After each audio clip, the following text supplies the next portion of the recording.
অ্যাকুয়ারিয়ামটার engineer হলো আমাদের ওয়াসিক ভুইয়া। ওই পাশে আমরা দেখাবো, ওই পাশে একটি মাছের অ্যাকুয়ারিয়াম বাবা বানিয়েছিল। ওখান থেকে সে মাথার আইকিউ আসে যে এটা দিয়ে বিজনেস হতে পারে। 1 লক্ষ টাকা স্যালারি দিয়ে তিনজন মানে কর্মচারী সে নিয়োগ দিয়েছে, সে নিজে, এটা বাবার ব্যবসা না। এখানে বসে আমাদের ওয়াসি অজিহা এবং ওয়াসির হেফজ করেছে আলহামদুলিল্লাহ।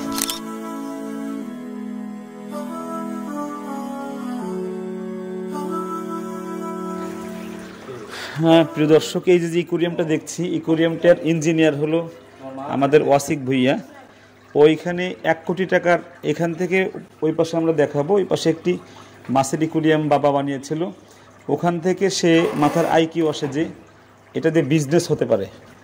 তো সেখান থেকে সে এই বাড়ির ছাদে সে মাছের বড় অ্যাকুয়ারিয়াম তৈরি করে, নিচে সে আউটলেট দিয়েছে, ওখানে মাছ বিক্রি করে 1 লক্ষ টাকা স্যালারি দিয়ে তিনজন মানে কর্মচারী সে নিয়োগ দিয়েছে, সে নিজে, এটা বাবার ব্যবসা না।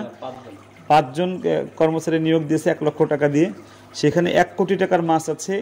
উদাহরণ দেওয়ার মতো একজন ছেলে আমাদের ওয়াসিক ভুইয়া, সে তার বাবাকে কিভাবে ব্যবসায় সহযোগিতা করবে এখন থেকেই সে বাবাকে বুঝিয়ে দিয়েছে। এই আমাদের ওয়াসিক, এটা তার নিজের, এখানের কোনো বাহিরের নাই, সে নিজে এই সমস্ত কিছু তার নিজের করা।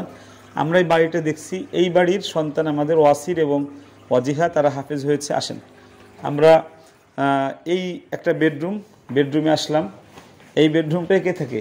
এটা আমরা থাকি আর বাচ্চারা ওদিকে থাকে, এদিকে থাকে ভাইরা। তো মানে জান্নাতের একটা মোটামুটি একটা হালকা সোয়া ভাব আছে। জান্নাত কেমন হবে সেটা তো মানে মালা আইনুন রাআত ওয়ালা উযুনুন সামিআত ওয়ালা খাতারা আলা কলবি বাশার, মানে কল্পনাও করতে পারে না এরকম। ওরা হেফজ করছে এই রুমে। ও হেফজ করছে যে রুমে, আমরা হেফজ করছে যে রুমে, সেই রুমটা দেখছি। এই রুমে বসে হেফজ করছে ওরা। এটা হলো কি মোল্লা সাহেব, এটা কি? এটা হলো ব্যায়াম করে। ও ব্যায়াম করে, এখানে বসে আমাদের অজিহা এবং ওয়াসির হেফজ করেছে আলহামদুলিল্লাহ। আলহামদুলিল্লাহ।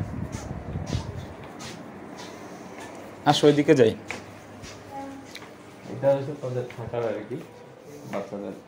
এটা হলো আমাদের ওয়াসিরদের থাকার রুম।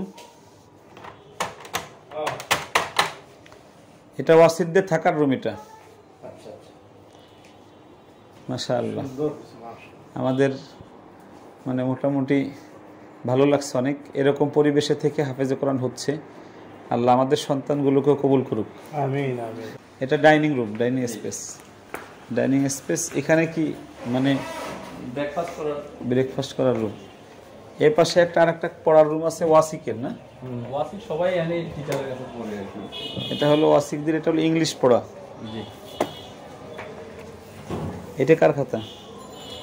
এটা ওয়াজিহার। এটা ওয়াসিক। তোমার খাতা কোথায়? তোমার বই এখানে।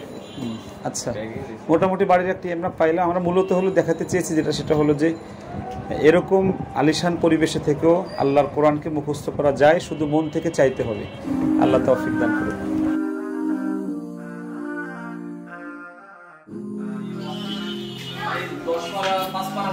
এর মধ্যে 2টা পাখি আগে থাকতো, যে 20 পারা আসলে এই 2টা পাখি এই করতে করতে এগুলো হয়ে গেছে। আসো এই দিকে